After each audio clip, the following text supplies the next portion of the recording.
Well, probably the single biggest turning point in my career had to do with leaving the business world and coming back into the academic world. And I was a controller for a division of the Tandy Corporation, and really, frankly, was not enjoying my job.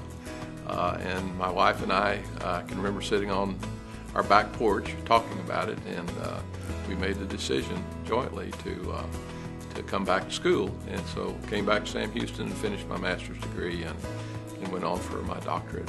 The one attribute that I think is contributed to Dr. Gaertner's success is his ability to work with people. He, like myself and my partner Gary, he's a first-generation college graduate.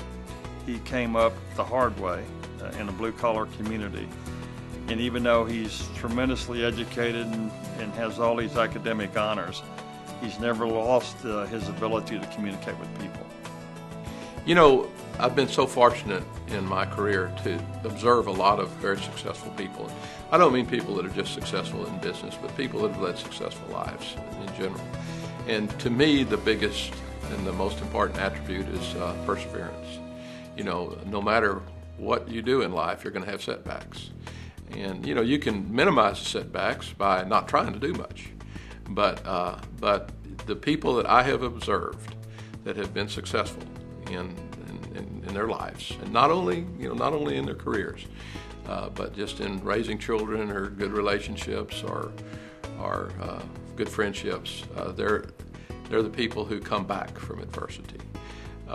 One of my favorite all-time sayings is something that Winston Churchill said. He said, "Success is simply moving from one failure to another without losing your enthusiasm." My first impression of Dr. Gaertner was actually never changed over time either, was that he was a focused leader with a lot of enthusiasm for what he did.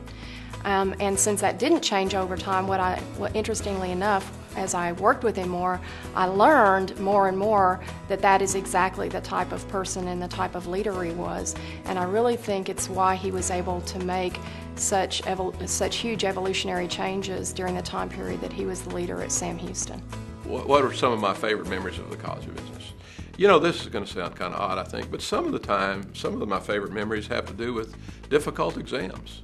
You know, and I wasn't a real serious student in my first year or so, and then I became a serious student. And, you know, having a difficult exam under Mr. Parkhill or Dr. Huff or James Gilmore or some of those people, and just working awfully hard to do well in it and then doing well. And that's a sense of accomplishment. And I think it's not only what you learn from the academic side, it's the life experiences. You know, working hard for something and then having an element of success, or working hard for something and having a setback and having to come back from the setback. So you know, it's really surprising that some of my favorite memories of the College of Business have to do with rigorous examinations, and then some of the wonderful people that I got to know here. Just, you know, some of the finest people in my life, you know, I got to know here. Well, I'm still involved with the college today, you know, mainly it's just a sense of pride. You know, I'm just so proud of what goes on here and the fine students that they turn out. You know, there's an emphasis on academic performance, not only teaching, but research productivity, which is important in today's academic world, so I'm very proud of that. But, you know, the college still has that orientation towards the student that I think is, you know, really in a way defines what the college and what to a large extent what Sam Houston State is all about.